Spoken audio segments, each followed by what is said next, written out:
This is Sridhar Kadari, Senior Journalist, Managing Editor, Vimedia News. Shri తిదండి Chinna Jeeyar స్వామి గారి గొప్పతనం ఏంటి? మనం సమతామూర్తి స్ఫూర్తి కేంద్రం చైర్మన్ తేలుకుంట్ల రమేష్ గుప్తా గారు ఉన్నారు. ఆయన అడిగి మరిన్ని వివరాలు తెలుసుకుందాం.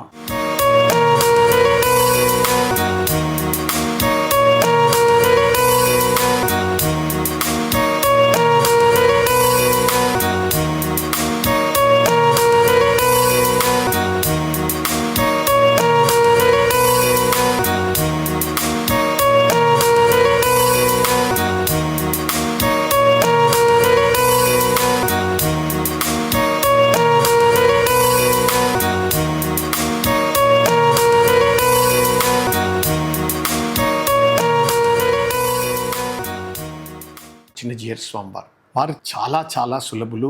వారి నిత్య కార్యక్రమం హైదరాబాద్లో ఉంటే ఉదయం వారి ఆరాధన ఉంటుంది. ఎంతమంది భక్తులు వచ్చినా ఆ రోజు వందలాది మంది ఉండని, వేలాది మంది ఉండని, వారు స్వయంగా వారి చేయితో వారు ఆరాధన చేసిన ఆ పెరుమాళ్ల తీర్థం ప్రతి ఒక్కరికి ఇవ్వడం జరుగుతుంది. ప్రసాదం అక్కడ అందజేయడం జరుగుతుంది. ప్రతి ఒక్కరు చిన్న పెద్ద కొత్త పాత అనుకుంటా అందరితో మాట్లాడడం జరుగుతుంది. ఒక చిన్న ఉదాహరణ చెప్తాను.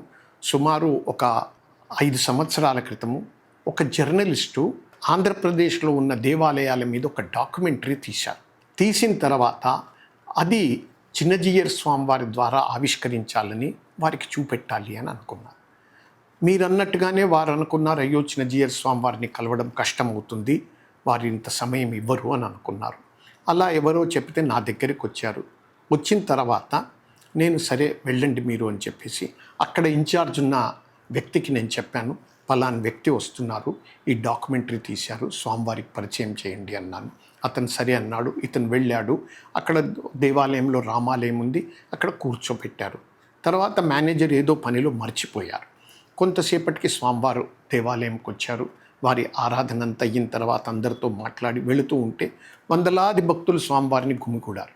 ఇతను ఎక్కడో మూలకు పడిపోయాడు, వెనకకున్నాడు. ఆ మేనేజర్ను చూస్తే కనిపించలేదు. ఇతని కళ్ళల్లో నీళ్లు తిరిగాయి. అయ్యో నేను ఇంత దూరం వచ్చాను, స్వామివారిని కలవాలనుకున్నాను, నాకు కల్పించడం లేదే అని అతను తపన పడుతున్నాడు. అంతలో స్వామివారు అందరితో మాట్లాడుతూ వెళుతూ ఇతన్ని ఎక్కడో ఉన్న అతన్ని చూసి పిలిచాడు.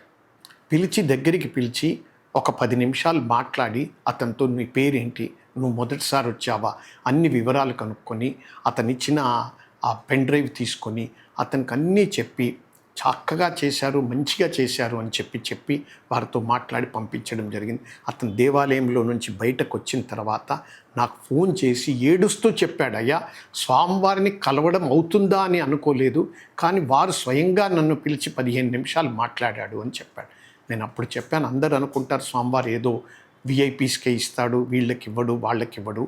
అది కాదు, అది తప్పు ఆలోచన, అలాంటిది కాదు అనే మాట చెప్పడం జరిగింది. మేము ఎన్నోసార్లు చూస్తాం, మేము ఇంత స్వామివారి దగ్గరకు ఉండి స్వామివారిని కలవడానికి వారున్న బిజీ షెడ్యూల్లో మాకు గంట పడుతుంది. కొత్త వారు వచ్చిన వాళ్ళకి 2 నిమిషాల్లో ఇచ్చేస్తారు, మాట్లాడతారు, నవ్వుతూ మాట్లాడతారు, చేస్తారు. వారికి ఎలాంటి భేషజం లేదు, అలాంటి ఆలోచన పెట్టుకోకూడదు. ఎప్పుడైనా ఎవరైనా వెళ్ళొచ్చు, కానీ వెళ్ళంగానే అందరికీ దర్శనం ఇస్తాడని కాదు. వారు ఉదయము 3:30కు లేస్తే రాత్రి ఎప్పుడూ 1 గంట 2ంటికి పడుకుంటారు. ఒక 2-3 గంటల కంటే ఎక్కువ వారు పడుకోరు. అంత సాధన వారికి ఉంటుంది, అంత కార్యక్రమాలు వారికి ఉంటుంది. మాకే బాధేసి అప్పుడప్పుడు చెప్తూ ఉంటాం, స్వామి కొంత తగ్గించుకోవాలి అని. అంటే చిరునవ్వు నవ్వి వదిలేస్తారు, కానీ వారి నిత్య కార్యక్రమాల్లో ఏమాత్రం లోటుపాటు ఉండదు, ఏమాత్రం అలసట ఉండదు. 50 డిగ్రీల్లో వెళ్ళిన అదే చిరునవ్వు, -50 డిగ్రీల్లో బదిరీలో అష్టాక్షరి క్షేత్రం ఉంది, అక్కడ మనమన్నీ కోట్లు అన్నీ వేసుకొని వణుకుతూ ఉంటాం. స్వామివారు ఆ ఏకవస్త్రంతోనే ఉంటారు, ఏమీ ఉండదు, వణుకు ఉండదు, ఏమీ ఉండదు, కాళ్ళకు చెప్పులు ఉండవు, ఏది ఉండవు, పాదరక్షలు ఉండవు, అలాగే ఉంటారు, అలాగే చిరునవ్వు. మాకు బాధేస్తుంది, అయ్యో ఒక షాలు కప్పుకుంటే బాగుండేదే, అది కప్పుకుంటే బాగుండే. మేము అంటూ ఉంటాం, స్వామి ఒక షాలు కప్పుకుంటూ రాదా అంటే నవ్వి ఊరుకుంటారే తప్పిస్తే మరొక మాట మాట్లాడు. అలాంటి మహానుభావుడు చిన్నజీయర్ స్వామి.